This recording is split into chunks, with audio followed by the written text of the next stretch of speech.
बोलो।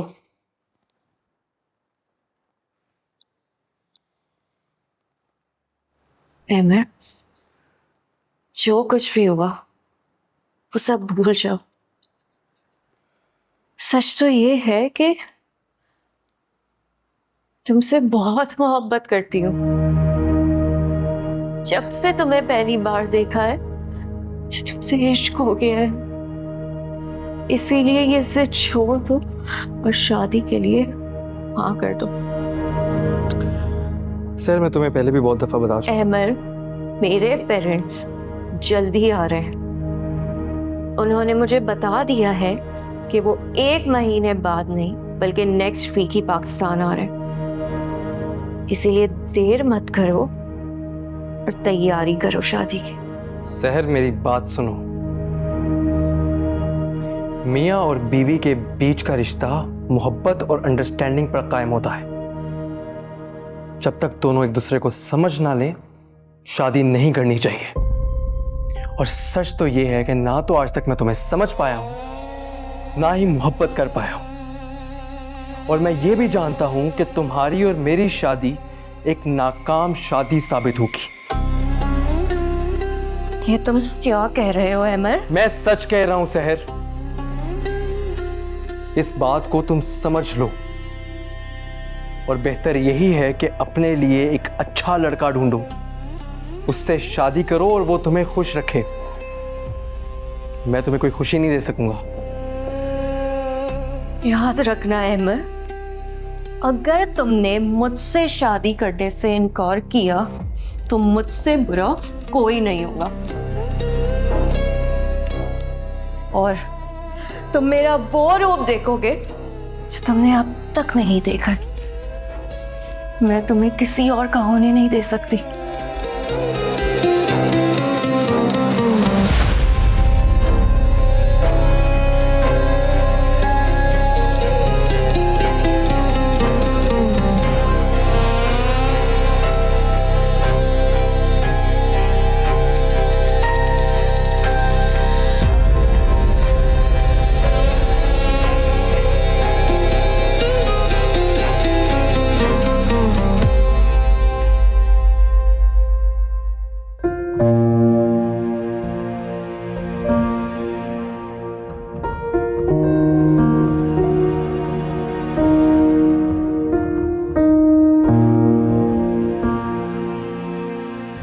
इमाम साहब, आपको तो उम्मीद ही नहीं होगी ना कि मैं इतनी जल्दी वापस आ जाऊंगा।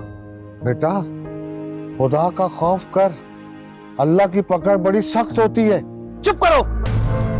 जब तुम लोग दूसरों पर इल्जामात लगाते हो और किसी को उस मकाम तक पहुंचा देते हो कि वो अपनी बहन का कत्ल कर दे, तब शर्म नहीं आती? बेटा, तुम्हें शायद कोई गलत फहमी हुई है। हम तो हमेशा से तुम्हें अच्छा बच्चा कहते रहे हैं। बकवास बंद करो अपनी। जिस गैरत का तमाशा तुम लोगों ने बनाया हुआ था ना, तो देख लो कि मैंने गैरत की कैसी मिसाल कायम की है। और बता दो पूरे मोहल्ले वालों को कि अगर अब मेरे घर या मेरे घर वालों के बारे में किसी ने भी उल्टी बात की तो इस बार कत्ल में अपने घर वालों का नहीं बल्कि उन लोगों का करूंगा जो बाहर से बातें बनाने आएंगे। याद रखना मेरी बात।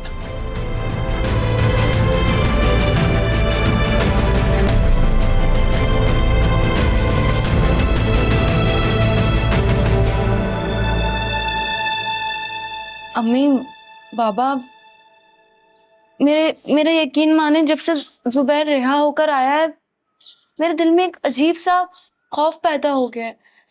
मुझे समझ नहीं आ रहा मैं क्या करूं। मैं बस बहुत परेशान हूँ। ज़ोबिया बेटी, डर क्यों रही हो? वो तुम्हारा सगा भाई है, कोई दुश्मन तो नहीं है। ये मुझे डर लगता है। डर लगता है कि कब वो आके मुझ पे फूट पड़ेगा और पूछेगा कि कहाँ जा रही हो, किससे मिल रही हो, किधर जॉब कर रही हो, वापस लेट क्यों आ रही हो।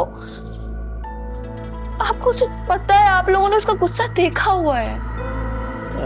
अरे बेटा, ऐसी कोई बात नहीं। दरअसल सोबिया से गलती हो गई थी। वो रातों को देर से आती थी, देर से जाती थी। इस वजह से हालात बिगड़े। और जुबैर को तुम पर शक नहीं है, तुम बिला वजह की ऐसी बातें करके उसके दिल में शक ना डालो बेटा। ठीक है अब्बा, लेकिन अब एक और मुसीबत आ गई है। सेठ साहब चाहते हैं कि मैं उनकी मीटिंग अटेंड करने के लिए शहर से बाहर जाऊं, और मैं ये सोच के मुझे घबराहट हो रही है और मैं सोचूं कि मैं जॉब छोड़ दूं।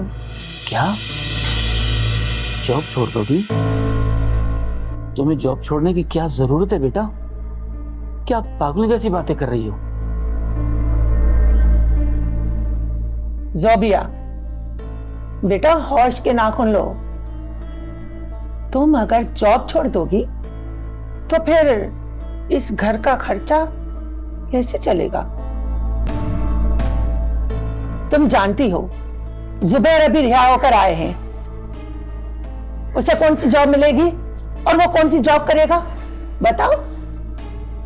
देखो बेटा, अगर सेठ साहब कह रहे हैं कि बाहर जाना जरूरी है तो जॉब का तकाजा पूरा करना पड़ता है। इतनी अच्छी सहूलियात और तनख्वाह तुम्हें कोई और नहीं देगा, तुम्हें जाना पड़ेगा बेटा। तुम बिल्कुल फिक्र नहीं करो, जुबैर को हम संभाल लेंगे। अपने जहन से जॉब छोड़ने का ख्याल बिल्कुल ही निकाल दो। बाहर जाना ही है तो चली जाओ, काम ही तो है।